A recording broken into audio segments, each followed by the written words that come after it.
Enrique Corcuera.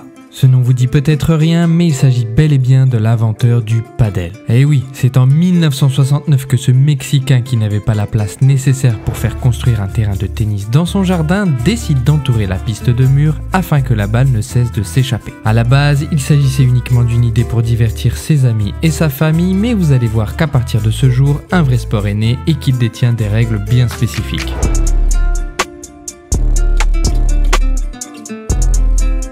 Pour commencer, le terrain de padel mesure 20 mètres de long pour 10 mètres de large. Il possède un filet et 2 carrés de service sans ligne de couloir ou fond de cours. Il possède également un mur de 3 mètres de hauteur qui ferme le court sur toute la largeur. Il est surmonté d'un grillage d'1 mètre et prolongé par angle droit de chaque côté de la longueur du court par un mur de 2 mètres. Les deux murs de retour de 2 mètres sont liés à leur équivalent et l'autre côté du terrain par un grillage de 12 mètres de long. Ça fait beaucoup de mètres, je vous l'accorde, donc j'espère que les illustrations vous aident à comprendre. Enfin, dans la plupart des cas, les murs sont transparents et la surface de jeu est en gazon synthétique ou moquette aiguillotée.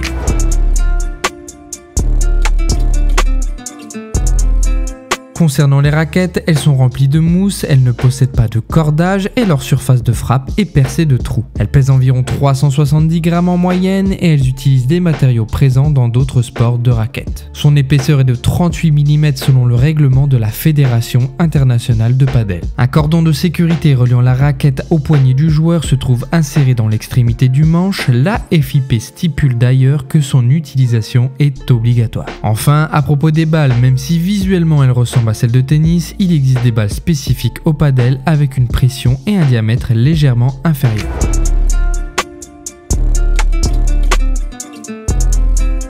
Avant tout, il est important de souligner que le padel se joue en 2 contre 2. Ensuite, pour le service, il s'effectue à la cuillère sans frapper la balle plus haut que la ceinture et comme au tennis, le serveur doit servir dans le carré diagonalement opposé et cette balle doit d'abord rebondir dans le carré de service adverse avant de pouvoir être retournée. Pour engager le point, les deux pieds du serveur doivent se trouver derrière la ligne de service et entre la prolongation imaginaire de la ligne centrale et la vitre latérale. Le serveur ne doit en aucun cas toucher la ligne de service ni la ligne imaginaire centrale avec l'un de ses pieds. Après le premier rebond dans le carré de service adverse, la balle ne doit pas toucher la partie grillagée, sinon la balle est comptée faute. 2 essais sont possibles, si les deux sont erronés, le point est pour l'adversaire. Si la balle touche le filet puis franchit le filet en tombant dans le bon carré de service opposé, la balle est lette et à rejouer. Le serveur reste le même pendant un jeu et le receveur ainsi que les deux coéquipiers peuvent se placer où ils le souhaitent dans leur camp respectif.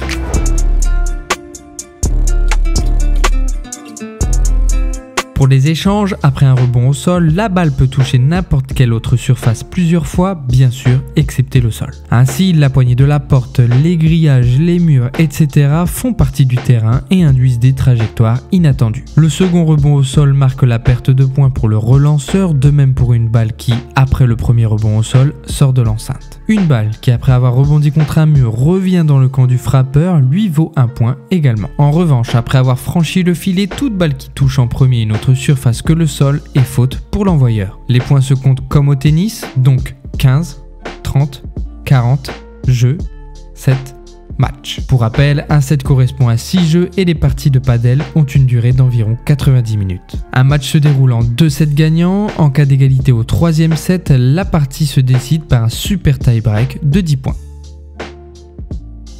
Et voilà, j'espère que vous en avez appris un peu plus grâce à cette vidéo et que cela vous permet de vous éclater dans ce sport. A noter que c'est avec plaisir que je vous annonce mon retour et que je vais donc recommencer les vidéos sur cette chaîne à mon rythme, toujours en essayant de vous en faire découvrir un peu plus sur le sport. C'est donc d'autant plus important de vous demander de vous abonner à la chaîne pour ne rien manquer, mais aussi d'activer la cloche tout en likant cette vidéo. Et moi je vous dis à la prochaine.